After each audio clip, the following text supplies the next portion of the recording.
My name is Nick Shindo, and I'm head of First Derivatives case in Japan. And as you can see there, my main focus, apart from managing the team here and the business, is to grow our business in Japan, which I'll be touching on in this presentation. So many of you may have heard of First Derivatives, but just in case you haven't, it's I guess one of the most successful software companies to emerge from Northern Ireland. We also have a big consulting practice as well. Our what we call KX technology, the brand of our software, is based on the foundation technology, which is basically the fastest time series database and analytics engine in the world, and has been for the last 20 odd years independently benchmarked, which has many use cases in different industries, which I'll talk about a little bit. And we also have an extensive capital markets consulting practice globally, and also in this region in Asia, and starting to build it out in Japan as well. About First Derivatives, so we're about we've grown to 2,500, well, actually more like 2,600 people now around the world. Founded in 1996. So in terms of new tech, we certainly have new tech, but as a company, we've been around for a number of years. Founded in Newry. The two major arms of our business are the capital markets consulting, but I guess software is playing a bigger part and growing faster. Our roots are in the financial industry, which really needed the ultra performance, high speed data analytics services that we provide.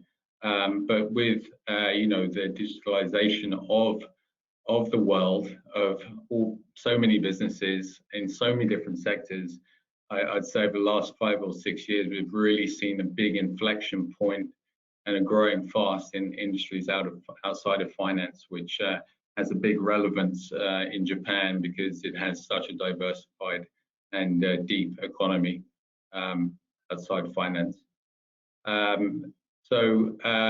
We have a global presence, which really accelerated, I guess, in the last 10 to 15 years.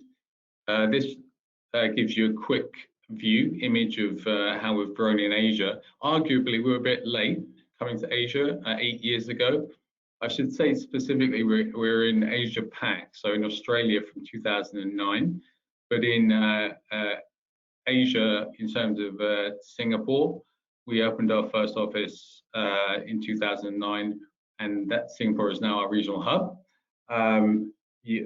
Those green pins there that are other locations in the region. So we've over the last 8 years, we've grown from a 40-person office in Sydney to about 200 people throughout Asia. We've brought a lot of domain expertise. You can see there in different areas, a lot of it pertaining to, as you would imagine, given our business, data science, AI, Internet of Things, algorithmic trading, and a lot of those interesting areas. In terms of our clients, we've grown from 5 8 years ago to, I think it's more like 55 now.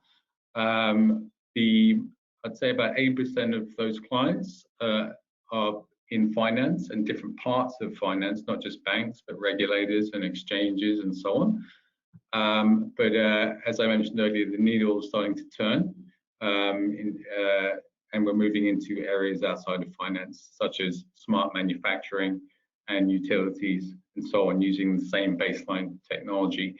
And most recently, we opened an office in Seoul, which reflects that.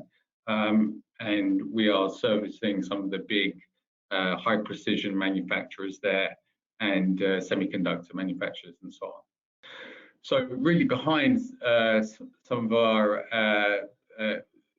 significant growth in the last few years is the explosion in data volumes, as I think a lot of people are aware, and trying to understand that data. This chart just shows you, how data is growing to zettabytes. I'm not sure if many of you know how big that is, but it's about 1 million gigabytes and growing very, very fast. As I mentioned earlier, and I think Mark touched on at the beginning, there's an increasing digitalization of all sorts of business. I've drawn a little arrow here. I'm not going to go through each circle here, but starting off with understanding the data and the explosion of data, the big data, areas like cybersecurity. The cloud is obviously really important these days. We actually have, our software is so small that we're able to sit on the edge. So we play in the IoT space, the sensor space, which allows us to really penetrate these non-financial areas, manufacturing areas, smart infrastructure, industry, and even cities. We're involved with those sorts and scales of projects, both globally and in this region. So a lot of drivers there. And also, as was touched on earlier, in Japan, there's an initiative 5.0 to basically make the country smart, which has been helpful, and a new digitalization agency set up by the government, which we're certainly often in contact with. So what do we do fundamentally? So really, I'd say that First Derivatives and KX, our software, is unique. We bring together historical data, huge amounts of historical data, and also have the ability to bring in real-time streaming data from different feeds that may come from a factory floor, a fab that's producing semiconductors, from a car. We have a presence in F1 racing and self-drive cars and so on, or indeed from the trading floor. We also have an in-memory compute capability. So you bring those three things together, and it gives you a unique capability to analyze data at very, very high speed in sort of nanosecond, microsecond time frames, and make real-time decisions. We actually have an analytics engine in the same platform, and it's only about 500 KB, 600 KB, so you can even run it on your smartphone if you want to. This is our tech stack, which is highly customizable. You've got the high-speed engine at the bottom there, and then what I tried to show you here is how we work horizontally and vertically across different industries and different technologies, if you will. And you see the funnel there. At the end of that, we have built out a lot of business applications. Initially, as I mentioned, in finance, meaning trading, risk management, algo trading, quantitative analysis, but more recently in lots of different industries, so automotive, manufacturing, telcos, e-commerce, e-retail, utilities, the list goes on, gaming. We recently did a deal for an oil producer. So anything, the common denominator there is a lot of data, need to understand it very quickly and make automated decisions. And that has enabled us to grow very quickly. And on the right-hand side here, what I'm trying to show is that we also have a front-to-end platform that allows you to visualize everything that you're analyzing. The next slide here is showing, visualizing our growth, our story. So as I was saying, back in '96 when we set up, we were actually not producing our own software, but we were trying to fix, I guess, other people's software through our consulting arm in the capital markets, in financials. And then we soon saw these different patterns in the industry, and we figured, well, why don't we build our own solutions? So that started towards the 2008, 2009, as you can see there. And we started rolling out financial applications. You can see some of the logos there, exchanges, banks. We actually are used by, I think the latest statistic is 39 of the top 40 investment banks around the world. So all the big names like Goldman, Morgan Stanley, Deutsche, HSBC, and Danske, which I believe is quite big in Northern Ireland, and the Japanese big banks and Asian banks are all using either our baseline solution or our applications in mission critical systems. So we've done a lot in finance, but there's still a lot more to be done. And then more interestingly, probably for the audience, in recent years, as I say, we've been branching out into these different industries and also building ties with academia, this Brainpool.ai initiative. And again, the common denominator is the very high performance, high volume data case and need for analytics around that. But also we work in the AI space doing predictive analytics and deep learning and so on and so forth. Again, just some example clients there. NASA is a client, which we're very honored to have. Two use cases there. Obviously, you point your telescope into space. There's quite a lot of data. In fact, it's probably infinite. And we've taken that data, and what we're doing for them is two things: is predicting solar storms. So you want to know if you're going to be hit by a fireball coming from the sun before it happens, and get on your SpaceX rocket and get over to Mars or whatever.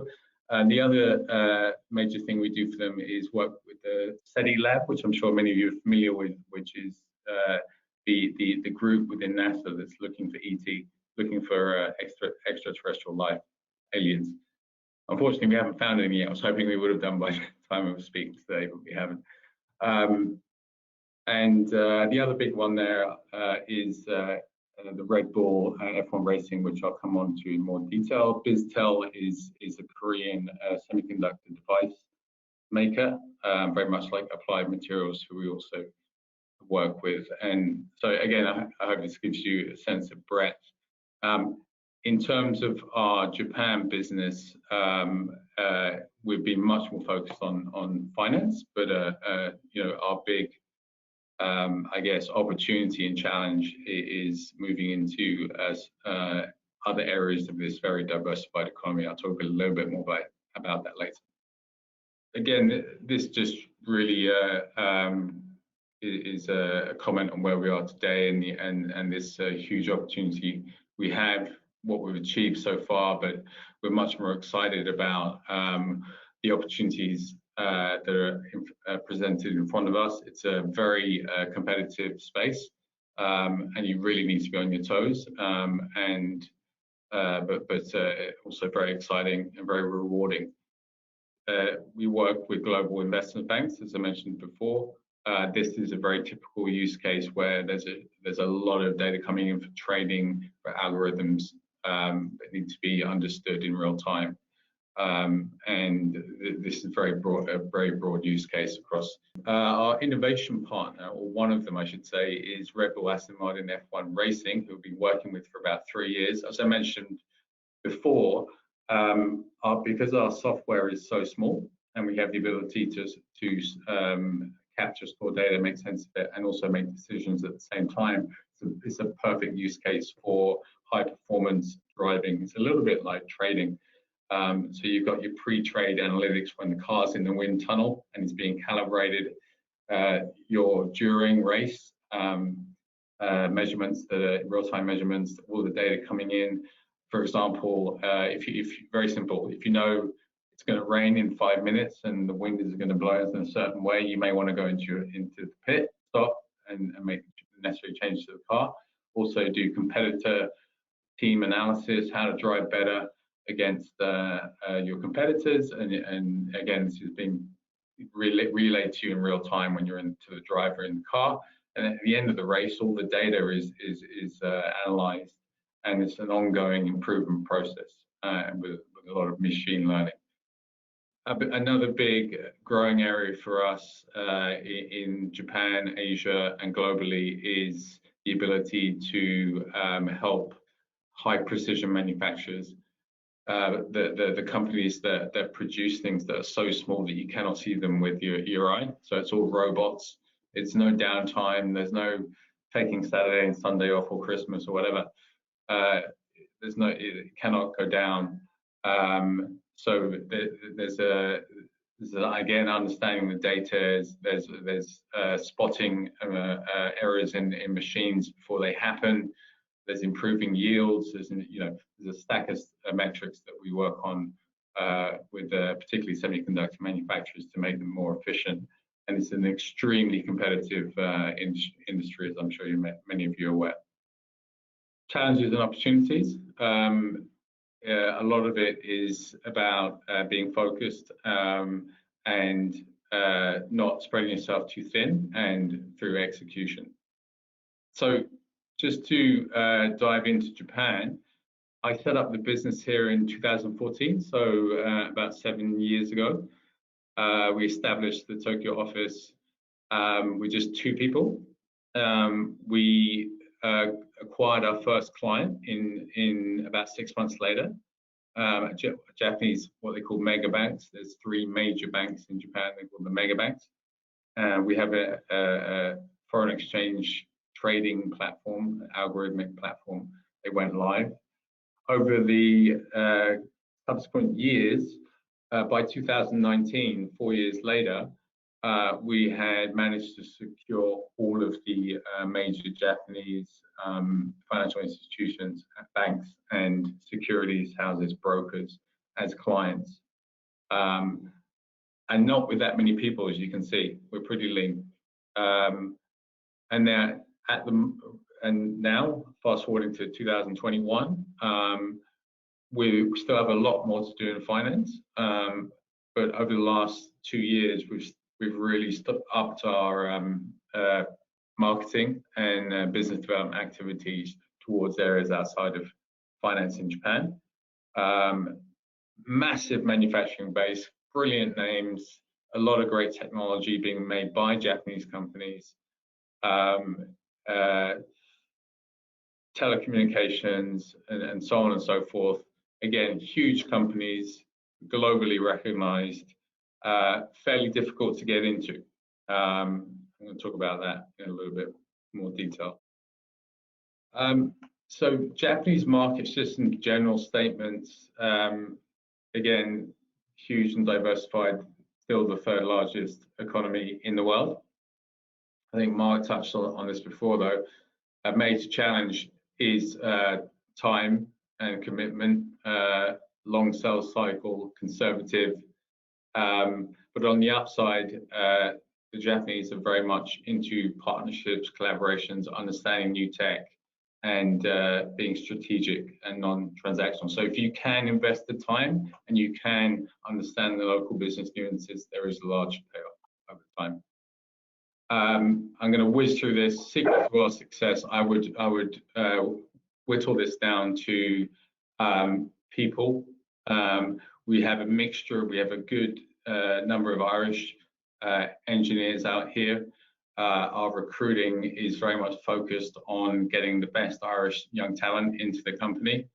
But we mix that with local hires. We're very focused on R&D, and also very focused on customizations and on leveraging latest technology, whether it be our own or other parties. So in terms of the future, always intense competition, always having to improve performance. And now it's really, for us, it's about that push into manufacturing, for example, and growing into the many different big ecosystems here in Japan. And it'll be a big effort, but we know there'll be a big payoff at the end of it. This just gives you a visual idea of what we're trying to do across the new verticals. And what's coming up in conversation almost every second we speak to our clients is the cloud. And we're coming out with a lot of offerings in that space as well.